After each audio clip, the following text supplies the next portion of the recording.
নমস্কার। The power of astrology Sumanta ji Chowdhury আমার YouTube চ্যানেলে আপনাদের সবাইকে স্বাগত। আমি এখন আলোচনা করব কর্কট রাশির জাতক জাতিকাদের নিয়ে। ডিসেম্বর মাসে যে 6টি ঘটনা ঘটবেই তা নিয়েই আমি আলোচনা করব। আলোচনা করতে গিয়ে 6টি ঘটনার পরিবর্তে 7টি 8টি ঘটনাও আমি আলোচনা করতে পারি, সেটা আমার মুডের উপর নির্ভর করছে।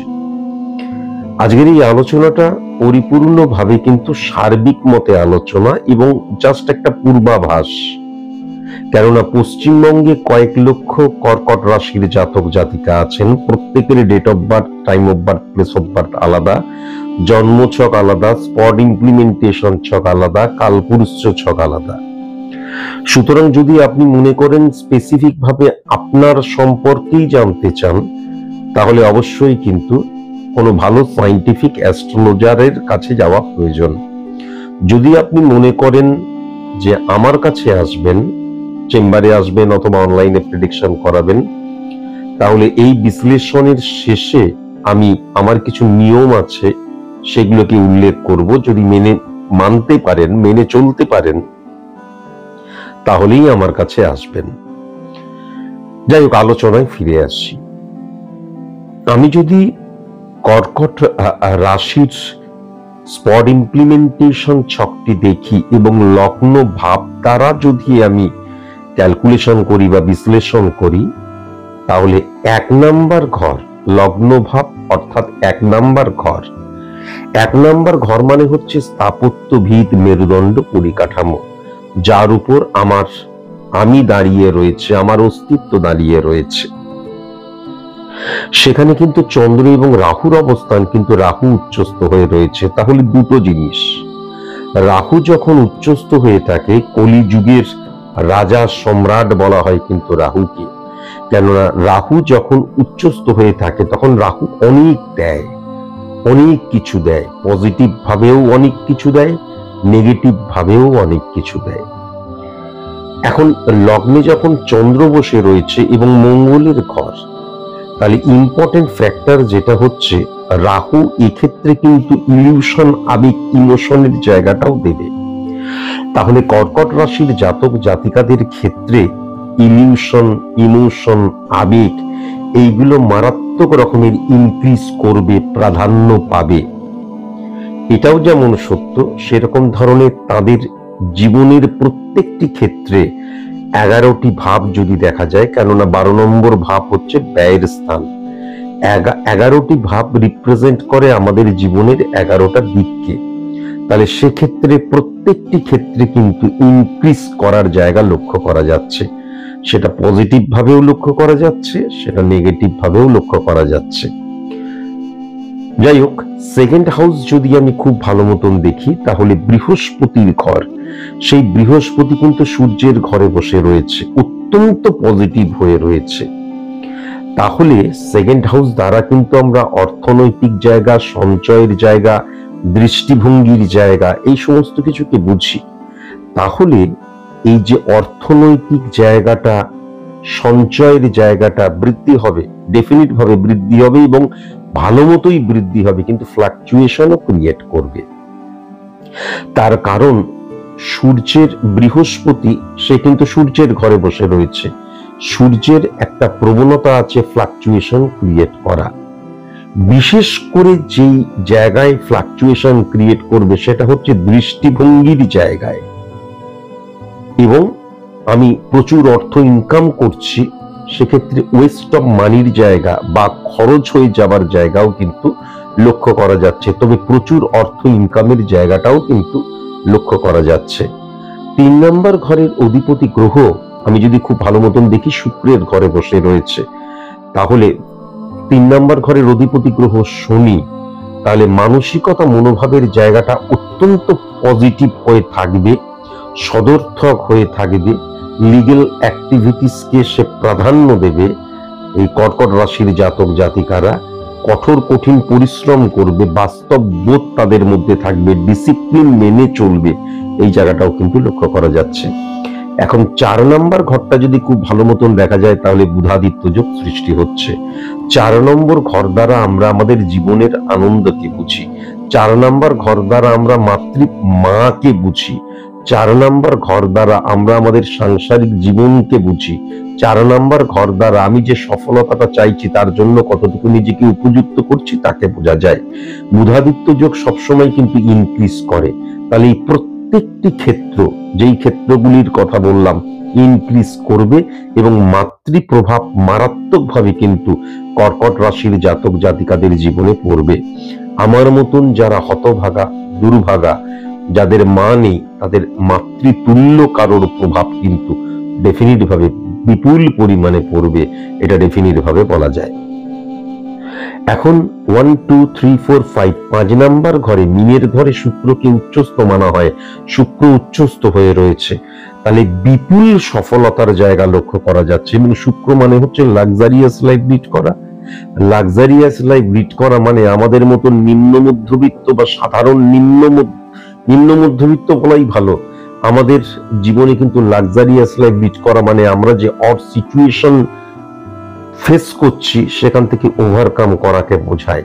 তাহলে কর্কট রাশির জাতক জাতিকাদের ক্ষেত্রে যদিও এটা একটা পূর্বাভাস দিচ্ছি, যদিও এক সার্বিক মতে আলোচনা করছি, কিন্তু এক্ষেত্রে প্ল্যানেটরি অবস্থান যেটা লক্ষ্য করাচ্ছে বা দেখাচ্ছে বা ক্যালকুলেশনের মধ্যে দিয়ে যেটা বুঝতে পারছি, কেবলমাত্র আমার অড সিচুয়েশন থেকে আমি ওভারকাম করব না, ভালো মতন ওভারকাম করব এবং উন্নতি আস্তে আস্তে স্টেপ বাই স্টেপ আমাদের জীবনে হবে, উন্নতি আসবে, সফলতা আসবে, এটা ডেফিনিট ভাবে বলা যায়।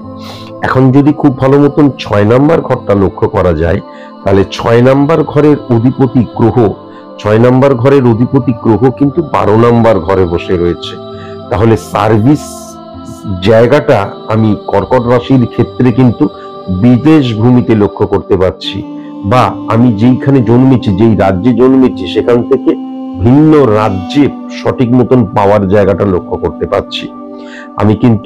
আমি যেখানে জন্মেছি সেখানেই আমি সার্ভিস পাচ্ছি এবং সেখান থেকে আমি স্যাটিসফাই হচ্ছি, সেটা খুব একটা লক্ষ্য করা যাচ্ছে না।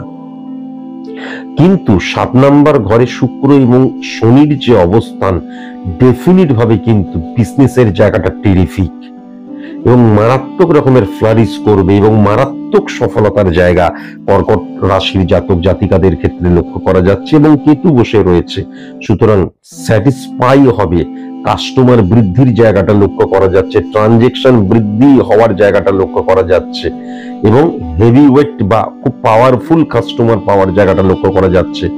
শত্রুরা বিন্দুমাত্র কোন রকমের কোনো প্রত্যাঘাত করতে পারবে না বা আঘাত করতে পারবে না, এটাও কিন্তু লক্ষ্য করা যাচ্ছে। একচ্ছত্র বিজনেস করার জায়গাটা লক্ষ্য করা যাচ্ছে।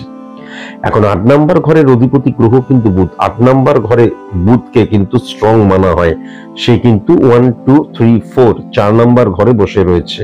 তাহলে ডেফিনিট ভাবে আমি যেটা লক্ষ্য করতে পারছি যে সূর্য এবং বুধের অবস্থান 8 নাম্বার ঘরে ফিজিক্যালি বুধকে স্ট্রং মানা হলেও ফিজিক্যালি তো বুধ নেই, তাহলে আমার সাংসারিক ক্ষেত্রে কিন্তু আমার লাইফ পার্টনারের সাথে বা আমার ফ্যামিলি মেম্বারদের সাথে ছোটখাটো ব্যাপারে মনান্তর হবে, আইডেন্টিটি ক্রাইসিস সৃষ্টি হবে।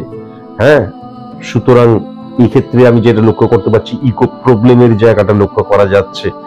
আমার মতন করে সবাইকে চলতে হবে, আমি যেটা পছন্দ করি সেটাই করতে হবে। অ্যাডজাস্ট করার প্রবণতা হ্রাস হয়ে যেতে পারে, স্যাক্রিফাইস করার প্রবণতা হ্রাস হয়ে যেতে পারে, কম্প্রোমাইজ করার প্রবণতা হ্রাস হয়ে যেতে পারে, এই জায়গাটাও কিন্তু লক্ষ্য করা যাচ্ছে। ভেরি ভেরি কসাস এবং কনসাস। আমি যদি 1 2 3 4 5 6 7 8 9 9 নম্বর ঘর দেখি, তাহলে 9 নম্বর ঘরের অধিপতি গ্রহ কিন্তু 1 নম্বর ঘরে বসে রয়েছে। সুতরাং উচ্চ শিক্ষার ক্ষেত্রে এবং লাক ফ্যাক্টরের ক্ষেত্রে এবং সঠিক গুরু টিচার পথপ্রদর্শক পাওয়ার ক্ষেত্রে একদম গোল্ডেন মাস, এটা কিন্তু ডেফিনিট ভাবে লক্ষ্য করা যায়। প্রত্যেকটি ক্ষেত্রে লাক ফ্যাক্টর বা সংযোগ মারাত্মক ভাবে পজিটিভ ভাবে কিন্তু সাথে থাকবে, এটা ডেফিনিট ভাবে বলা যায়। 10 নম্বর ঘরে যেটা আমি দেখতে পাচ্ছি যে সূর্যের ঘরে বৃহস্পতি বসে রয়েছে। 10 নম্বর ঘর মানে কি? 1610 কানেকশন সার্ভিস ক্ষেত্র, 1710 কানেকশন বিজনেস ক্ষেত্র, 1510 কানেকশন সফলতার ক্ষেত্র, 1910 কানেকশন সংযোগের ক্ষেত্র, উচ্চশিক্ষার ক্ষেত্র। তাহলে 10 নম্বর ঘর মানে হচ্ছে ক্ষেত্রের জায়গা। হ্যাঁ, 10 নম্বর ঘর ভেরি ভেরি ইম্পর্টেন্ট, কেননা 1 থেকে 11টা যে ভাব, 12 নম্বর ভাবকে ব্যয়ের স্থান বলা হয়। সুতরাং 11টা যে ভাব রিপ্রেজেন্ট করছে আমাদের জীবনের 11টা দিককে। তাহলে প্রত্যেকটি ক্ষেত্রে যদি আমাকে স্যাটিসফাই হতে হয়, প্রত্যেকটি ক্ষেত্রে যদি আমাকে সন্তুষ্ট হতে হয়, প্রত্যেকটি ক্ষেত্রে যদি সফলতা লাভ করতে হয়, তাহলে 10 নম্বর ঘরটা ভেরি ভেরি ইম্পর্টেন্ট। তাহলে এই ক্ষেত্রে কিন্তু বৃহস্পতি এবং রবির যে কম্বিনেশন, এবং রবি কিন্তু বুধাদিত্য যোগের আন্ডারে রয়েছে, তাহলে ডেফিনিট ভাবে কিন্তু কর্কট রাশির জাতক জাতিকাদের ক্ষেত্রে যে 11টা ভাব রয়েছে, রিপ্রেজেন্ট করছে আমাদের জীবনের 11টা দিককে। প্রত্যেকটা ক্ষেত্রে স্যাটিসফ্যাকশনের জায়গা লক্ষ্য করা যাচ্ছে। কিন্তু 10 নম্বর ঘরটা সূর্যের ঘর, সুতরাং সেক্ষেত্রে একটু অ্যাডজাস্ট, একটু কম্প্রোমাইজ, একটু স্যাক্রিফাইস এবং আইডেন্টিটি ক্রাইসিস বা ইগো প্রবলেমটাকে দূরে সরিয়ে রাখতে হবে।